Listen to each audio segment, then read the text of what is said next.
আমি আপনাদের সম্মুখে যে হাদিস রে তিলাওয়াত করলাম, এই হাদিসের মধ্যে আল্লাহর রাসূল সাল্লাল্লাহু আলাইহি ওয়াসাল্লামে স্বপ্নের ব্যাখ্যা দিতরা।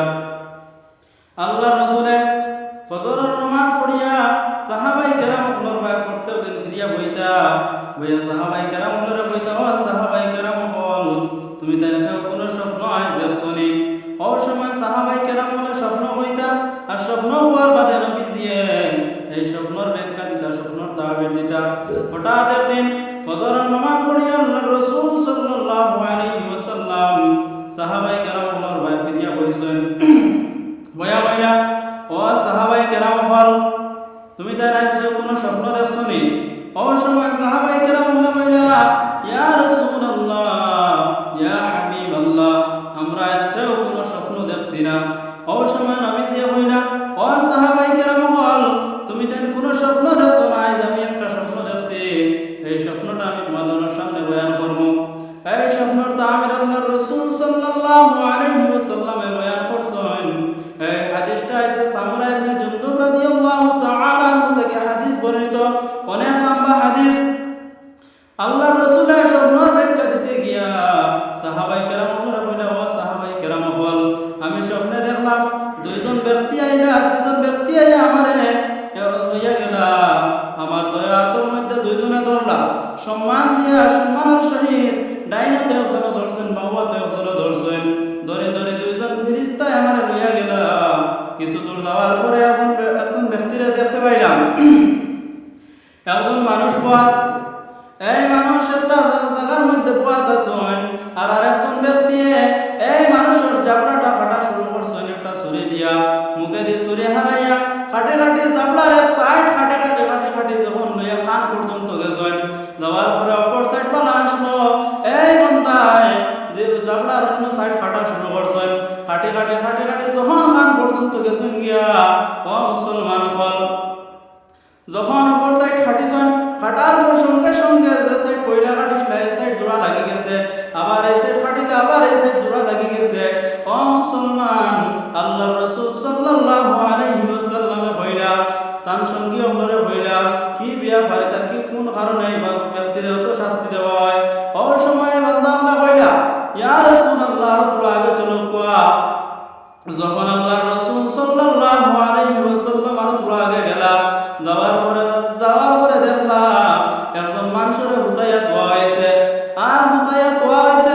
আর একজন মানুষে একজন ফেরেশতা তানে পাথর দিয়া, বড় একটা পাথর দিয়া দুরুম করিয়া মারেন, এমন জোরে মারেন, আঘাত করার সঙ্গে সঙ্গে এই মানুষের মাথাটা চূর্ণ বিচূর্ণ হইয়া মাথাটা ছিত্রিয়া যায় গিয়া। ওই সময় যখন এই ফেরেশতা আবার এই পাথরটা আনা যাওয়া আনিয়া যে সময় দৌড়াইয়া পাথরটা লইয়া আইন, আবার সঙ্গে সঙ্গে বেটার আবার মাথাটা জোড়া লাগি যায়। যখন আবার পাথর দিকটা মারেন, আবার মাথাটা চূর্ণ বিচূর্ণ হয়ে যায়, আবার মাথাটা জোড়া লাগি যায়। এইভাবে তারা শাস্তি দেওয়া হওয়ার নবী দিয়া হইতান সঙ্গী করে দেখাইলা কি কিতাবে আফা এই ব্যক্তির তো শাস্তি দেওয়া হয়। ও সময় এই ফেরেশতা আল্লাহ কইলা তান সঙ্গী হলে কইলা, আগে চলো কইয়া রাসূলুল্লাহ। নবীজি আর একটু আগে গেল, যাওয়ার পরে দেখলাম একটা আগুনের কুণ্ডলীর মধ্যে, অর্থাৎ চুলার মধ্যে উলঙ্গ নারী আর পুরুষ সকল জ্বলিত্রা। আগুন উঠার সঙ্গে সঙ্গে মানুষ সকল উঠেন, আর আগুন যে সময় আবার থামতে সময় এই মানুষ সকল আবার আগুনের লগে হইয়া নিচে যাইন গিয়া।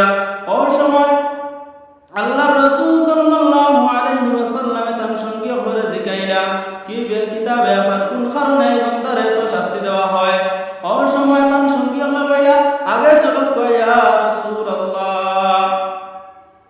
নবীজি আরো কতমান গেলা, আরো কতমান যাওয়ার পরে দেখলা রক্তর বিশাল একটা নদী দেখা যায়।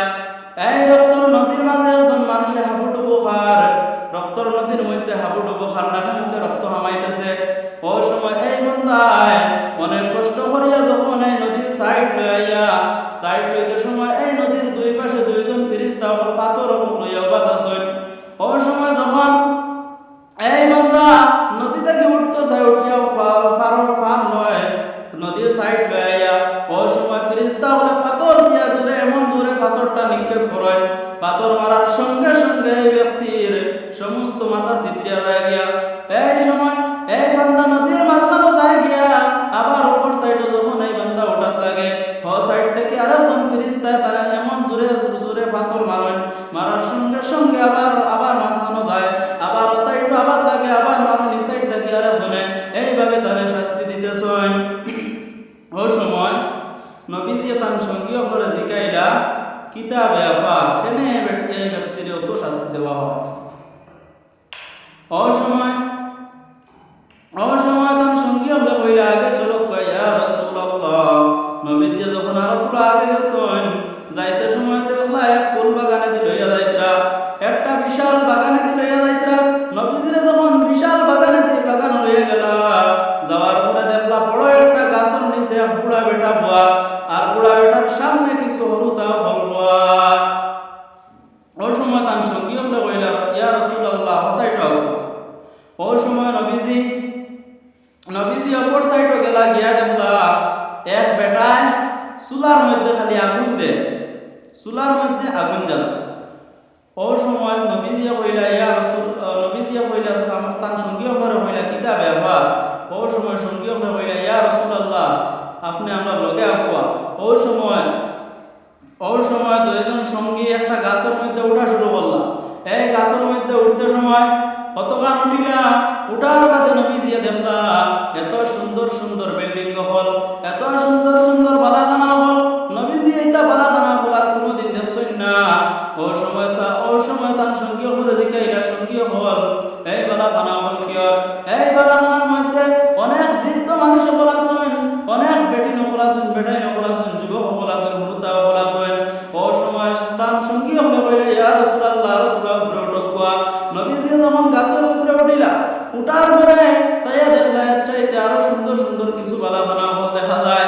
আর এই বালাখানার মধ্যে কোনো বেটিন নাই, কোনো বৃদ্ধ মানুষ নাই, কোনো হুরুতা সকল নাই। এই বালাখানার মধ্যে শুধুমাত্র যুবক সকল দেখা যায়। নবীজি কইলা তার সঙ্গী করে কইলা আমারে তো অনেক জায়গা আনি লাইছো, অনেক জায়গা আনছো আমারে আর কোনোখানো নিও না। এখন যদি নেও তাহলে রাত খুয়াই দিব। ও যতটা দেখাইছো আমারে সারার ব্যাখ্যা দিছো না, ব্যাখ্যা হয়ে দেব। ওই সময় তার সঙ্গী হলে কইলা ইয়া রাসূলুল্লাহ আপনি যে ফইলা কো দেখলা এক বেটারে জাবলা কাটা হর, একদিকর জাবলা কাটি যখন কান পর্যন্ত নেওয়া হয়, আবার উপর দিকর যে সময় কাটা হয়, কাটার সঙ্গে সঙ্গে সাইড জোয়া লাগে যায়। ইয়া রাসূলুল্লাহ এই বান্দাটা হইল দুনিয়ার জমিনের মৃত্যু, দুনিয়ার মিছা মাতিছিল, দুনিয়ার জমিন মিছা মাতার কারণে এই বান্দারে এত শাস্তি দেওয়া হয়। দুনিয়ার জমিন কোন ধরনের হক মাতিত না, দুনিয়ার জমিন মিথ্যা তকরির ওপর হিকিয়া গিয়া প্রচার করত, মানুষের লোকের সব সময় মিথ্যা মাত মাতিত, মিছা মাত হল মাতিত। এই মিছা মাত মাতার কারণে এই বান্দারে এত শাস্তি দেওয়া হয়। এর বাদে সঙ্গী হলো বলে ইয়া রাসূলুল্লাহ ইয়া হাবিবাল্লাহ, দুই নম্বর যে ব্যক্তি দেখছেন হুতাইয়া একজন ফেরেশতা পাথর মারে তার মাথার চূর্ণ বিচূর্ণ করে লইতরা। এই ব্যক্তি আর কেউ নাই, এই ব্যক্তি হইল গিয়া দুনিয়ার জমিনে কোরআন শিক্ষা পড়ছে, দুনিয়ার জমিনে কোরআন শিক্ষা পড়ছে, কোরআন শিক্ষা করিয়া হুকম থাকছে, কোরআন নিয়ে মুতাআলা করছে না, কোরআনটা বেশি বেশি পড়িছে না, কোরআন তিলাওয়াত করছে না, এই কোরআন নিয়ে রিসার্চ করছে না, এই কোরআনটা শিক্ষা অর্জন করিয়া বেশি বেশি করে বিছনার মধ্যে হুতিছে তাহাজ্জুদের নামাজ পড়িছে না, এই কোরআনটা মানুষের সামনে প্রচার করছে না, প্রচার না করার কারণে এই ব্যক্তির এত শাস্তি দেওয়া হয়। এই দুই নম্বর শাস্তিটা আমরা মেসাবাকর উপরে বেশি পড়ে, এর কারণে আমরা মেসাবাকল সচেতন হওয়ার দরকার আছে। আমরা মেসাবাকল যারা আলিম বনি, আমরা যারা আলিম বনি যায়, কোরআন শরীফে আমরা হিকিলাই, হাদিস শরীফে আমরা হিকিলাই, এই হিকার পরে এটা গিয়া মানুষের সামনে প্রচার করা লাগবে। যদি আমরা প্রচার করি না তাহলে আল্লাহ রাসূল সাল্লাল্লাহু আলাইহি ওয়াসাল্লামে দেখিয়ে আইছেন এক পুরো মানুষের চিৎ করে হুতানি হইছে, হুতাইয়া আর বড় বড় পাথর বল দিয়ে মাথার মধ্যে মারা হয়, আর মাথার মধ্যে মারা হয় আর তার মাথা চূর্ণ বিচূর্ণ হয়ে যায়, এমন ভাবে শাস্তি হইতেছে। এটা হইল গিয়া যে মানুষে কোরআনে কারিমরে হিকিয়া কোরআনে কারিমরে মুতাআলা করতো না, এরকমের কাছে প্রচার করতো না, এরা এরা এই বিপদের মধ্যে পড়বা। অতএব যে মসজিদের কমিটির মানুষ সকল আছেন, যারা মানুষে মানেন, যারা অনুসরণ করিয়া মানুষ চলেন, এরা যদি মানুষের বাধা আদেশ দেন না আর বাদ খান তাকে যদি নিষেধ করেন না, তাহলে এরার উপরে এই শাস্তি। 3 নম্বরে নবীদের সঙ্গী সাথী হলো ইয়া রাসূলুল্লাহ, ইয়া হাবিবাল্লাহ। 3 নম্বরে যেই মানুষ সকলে দেখছো উলঙ্গ নারী আর পুরুষ অগ্নিকুণ্ডের মধ্যে উতরাইতরা, এই মানুষ সকল খানা জাননি, এই মানুষ সকল হইলা দুনিয়ার জমিনের জিনা করল। নাউযুবিল্লাহ। দুনিয়ার জমিনে যারা জিনা করবা, জিনা করিয়া যদি কোনো মানুষ মারা যায়, মারা যাওয়ার সঙ্গে সঙ্গে এই মানুষের অগ্নির মধ্যে ফালানি হইব, আর অগ্নির মধ্যে ফালাইবা এমন কঠিন আগুন থাকব, এই আগুনের লগই এই মানুষ উঠিবা, উঠার পরে দেখা যাইব আগুন থেকে বার হয়ে যাইতরা, কিন্তু বার হইল না। আবার আগুন যখন তল মুখা যাইব, তল মুখা দেওয়ার সঙ্গে সঙ্গে মানুষ সকল আবার তল মুখা যাইবা। নাউযুবিল্লাহ। আমরা সমাজে এখন বেশিরভাগ জিনা চলে। জিনা 5টা জিনিস যদি কন্ট্রোল করে নিতে পারো, তাহলে জিনা থেকে বাঁচতে পারবা। এখন জিনা করতে হইলে আপনারে মোবাইল নামক বস্তু একটা বার হয়েছে, এই মোবাইলে আপনারে বেশিরভাগ মানুষের জিনার মধ্যে লিপ্ত করে। হরুতা যে সময় স্কুলের মধ্যে যায়, যাওয়ার পরে তো মোবাইল লইয়া গেলা, যাওয়ার পরে মোবাইলে পড়িতা হইয়া নেই, নিয়েও তারা নম্বর কালেকশন করলা আর ফোনমাতো আরম্ভ। এই ধরনের যদি আমরা করি, তখন ফোনমাতো হইলে 5টা বস্তু আমি কইছিলাম, এই 5টা বস্তু কিতা কিতা। 1 নম্বর হইল আপনার চোখরে হেফাজত করা লাগবে। আমরা যদি দুনিয়ার জমিন আমরা চোখরে হেফাজত না করি, চোখরে যদি আমরা দুনিয়ার জমিনে হেফাজত না করি, কিন্তু আমরা জিনা থেকে বাঁচতে পারতাম না। এখন একটা নাম্বার কালেকশন করতে হইলে সর্বপ্রথম দরকার আঙ্গুল দিয়ে মোবাইল টিপিয়া আমরা নম্বর মারা লাগে। 1 নম্বর হাত ব্যবহার হয়েছে, আর এই নম্বর এখন ঢুকতে সময় চোখ লাগে, চোখ দিয়ে দেখা লাগে, 2টা জিনিস ব্যবহার হয়েছে।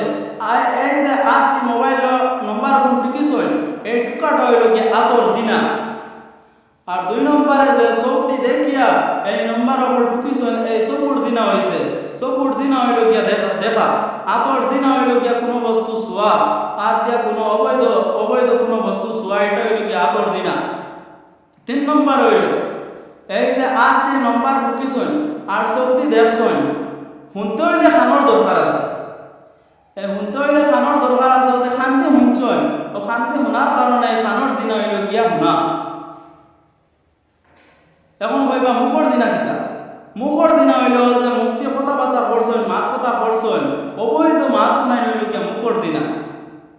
আর পাওয়ার দিনা হইয়া তার গিয়া অবৈধ জায়গার মধ্যে আটিয়া যাবা, অথবা তুমি হুতি ফোনমাতরায় অবৈধ সম্পর্ক করতায়, অবৈধ মাত কথা করতায়। আর অথবা বললা এটা বইয়া হুতি মাত কথা করতে আরাম লাগে না, তোরা একদিন আটি মাতি বইয়া আটি যেমন মাতি পায়, ও আটাও নাই হইল গিয়া পাওয়ার দিনা।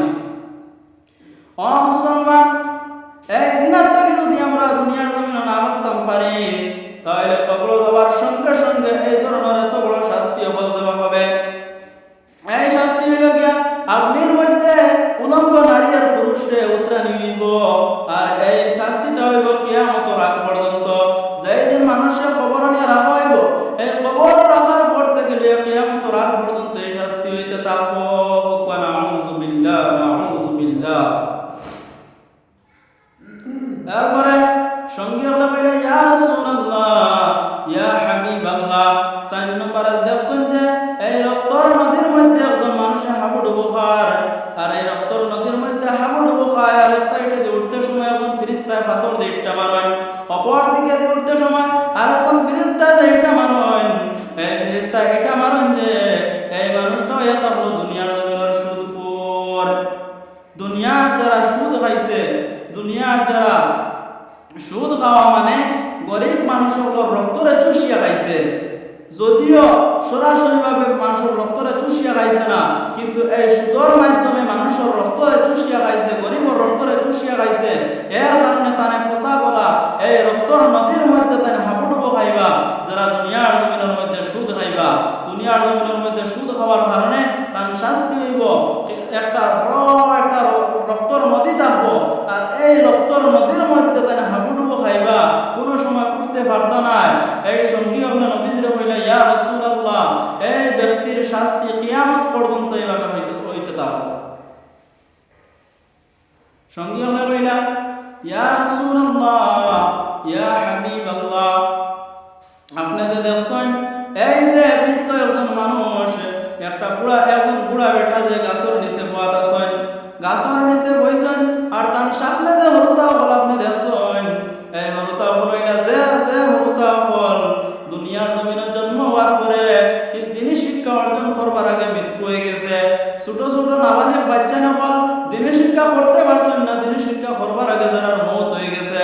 ইয়া রাসূলুল্লাহ, ইয়া হাবিবাল্লাহ, এই বুড়া বেটা জানে দেখছো তাই নইলা হযরতে ইব্রাহিম আলাইহিস সালাতু ওয়াস সালাম, আর তার সামনে যে হরুতা ফল দেখছেন, এই হরুতা ফল হইলা গিয়া দুনিয়ার জমিনে যারা দিনী শিক্ষা অর্জন করতে পারছেন না, ইব্রাহিম আলাইহিস সালাতু ওয়াস সালাম তান্তানটে দিনী শিক্ষা দিতরা। সুবহানাল্লাহ। ইব্রাহিম আলাইহিস সালাতু ওয়াস সালাম ছোট ছোট বাচ্চা যারা মরয় দিনী শিক্ষা অর্জন করবার আগে যারা মওত হয়ে যায়, এরারে হযরতে ইব্রাহিম আলাইহিস সালাতু ওয়াস সালাম তার ফুল বাগানের মধ্যে এই হরুতা ফলে দিনী শিক্ষা দিত। ওই সময় তার সঙ্গী হলে নবীজিরে কইলা, ইয়া রাসূলুল্লাহ, এর বাদে যে ব্যক্তি দেখলা চুলার মধ্যে আগুন দিতরা, এই ব্যক্তি আর কেউ নাই, এই ব্যক্তি হইলা জাহান্নামের দারোগা, জাহান্নামের মালিক। এর নাম হইল গিয়া মালিক ফেরেশতা। মালিক ফেরেশতা তার জাহান্নামের মধ্যে আগুন দিতরা, সবসময় আগুন দিতে থাকবেন। ওই সময় তার নবীজির সঙ্গী হলে কইলা, ইয়া রাসূলুল্লাহ, যে গাছের মধ্যে উঠিয়া যে বিল্ডিং বালাখানা ফল দেখছেন, এই বিল্ডিং বালাখানা ফলের মধ্যে বেটিন দেখছেন, বেটাইন দেখছেন, পুরুষ দেখছেন, মহিলা ফল দেখছেন, ছোট ছোট বাচ্চা নকল দেখছেন, বুড়া ফল দেখছেন, জওয়ান ফল দেখছেন। ইয়া রাসূলুল্লাহ, ইয়া হাবিবাল্লাহ, এরা যে দুনিয়ার আম তোরে যত মানুষ হল আসলা, আম মুসলমান হল আসলা, আম মুমিন হল আসলা, সমস্ত মানুষের এই জান্নাতের মধ্যে প্রবেশ করানো হয়েছে। ইয়া রাসূলুল্লাহ, আর তোরা গাছের উপরে উঠিয়া যায়, আর তোরা কত মানুষ উঠিয়া যে মানুষ বলতে আপনি দেখতে পাইছেন, অনেক সুন্দর বিল্ডিং, অনেক সুন্দর বালাখানার মধ্যে বসবাস কতরা। ইয়া রাসূলুল্লাহ, এই বড় মানুষ বলে তাআলা দুনিয়ার জমিনে যারা দিন প্রচার করতে গিয়া তারা জানটা কুরবান দিছেন, দুনিয়ার জমিনে দিনটা বাঁচাইতে গিয়া, ইসলাম ধর্ম বাঁচাইতে গিয়া, ইসলাম ধর্ম প্রচার করতে গিয়া যারা গিয়া শহীদ হইছিল, এই শহীদ হল লাগিয়ে জান্নাতের বরাদ্দ করা হয়েছে। সুবহানাল্লাহ, সুবহানাল্লাহ। এর বাদে তার নবীর সঙ্গী হলে হইলা, ইয়া রাসূলুল্লাহ, আপনি উফরিদি সাবকা। ওই সময় নবীজি উফরিদি চাইছেন, সবার বাদে দেখলা মেঘর টাকার মধ্যে ঝিলিক মিলিক করে, অনেক সুন্দর জায়গা ঝিলিক মিলিক করে। ওই সময় নবীজি কইলা, ও আমার সঙ্গীও বল এই জিনিস এই জায়গাখান কিনা। ওই সময় নবীজির সঙ্গী হলে কইলা, ইয়া রাসূলুল্লাহ, ইয়া হাবিবাল্লাহ, এই যে জায়গা যেখান দেখরা, এই যে ঝিলিক মিলিক করে যে জায়গা যেটা দেখরা, এই জায়গাখান আপনার লাগিয়ে বানানো হয়েছে। ওই সময় নবীজি তার সঙ্গী হলে কইলা, তাহলে আমার ছাড়ো, আমি আমার জায়গা যাই গিয়া। ওই সময় তার সঙ্গী হলে কইলা, ইয়া রাসূলুল্লাহ, আপনি এখনো যাইবার এখানে সময় হয়েছে না, আপনি এখন দুনিয়া যাওয়া লাগবো। ওই সময় নবীজিরা যাইতে দিচ্ছেন না। ওই সময় এই যে সঙ্গী দুইজন আসলা, সঙ্গী দুইজনে নবীজিরে পরিচয় দিলা। একজনে কইলা, আমার নাম জিব্রাইল, আর নবীজির অপরজনের নাম হইল গিয়া মিকাইল আলাইহিস সালাতু ওয়াস সালাম। এই জিব্রাইলে আর এই মিকাইলে নবীজিরে নিয়া এই স্বপ্ন দেখাইয়া, এই খাপ দেখাইয়া আনছেন গিয়া কোন পাপের কোন শাস্তি আল্লাহ রাসূল সাল্লাল্লাহু আলাইহি ওয়াসাল্লাম দেখাইয়া আনছেন গিয়া। এই ঘটনার কেন্দ্র করিয়া আমি আপনারা কইতাম চাইয়ার দে, ও মুসলমান ভাইয়াই নকল, আপনারা কইতাম চাইয়ার দে, যত ধরনের গুনার খামখল আছে, যত ধরনের ফাহশাই নোংরামি খামখল আছে, আমরা সমস্ত ফাহশাই খামখল থাকিয়া, নোংরামি খামখল থাকিয়া আমরা বাঁচিয়া থাকার চেষ্টা করতাম ইনশাআল্লাহ। আর সমস্ত বাদ খাম থাকি, পুরাই খাম থাকি বাঁচতে হইলে আমরা সর্বপ্রথম দরকার হইয়া থাকলো আমরা 5 ওয়াক্ত নামাজ কায়েম আর দায়েম জীবনের মধ্যে করে নিতাম। আল্লাহ তাআলা বলেন, ইন্নাস সালাতা তানহা আনিল ফাহশাই ওয়াল মুনকার, নামাজে নিশ্চয় নিশ্চয় নামাজে মানুষের সমস্ত বুড়াই খান থেকে সমস্ত ফাহশাই খান থেকে মানুষের হেফাজত করিলায়। আমরা যদি 5 ওয়াক্ত নামাজের জমিনের মধ্যে আদায় করতাম পারে তাহলে সমস্ত নোংরা খান থেকে সমস্ত ফাহশা খান থেকে সমস্ত মুনকার খামল থেকে আমরা হেফাজতে থাকতে পারবো। আমরা নামাজ পড়বো তো ইনশাআল্লাহ। ইনশাআল্লাহ। তাহলে আমরা 5 ওয়াক্ত পাবন্দির সহিত নামাজ আদায় করতাম।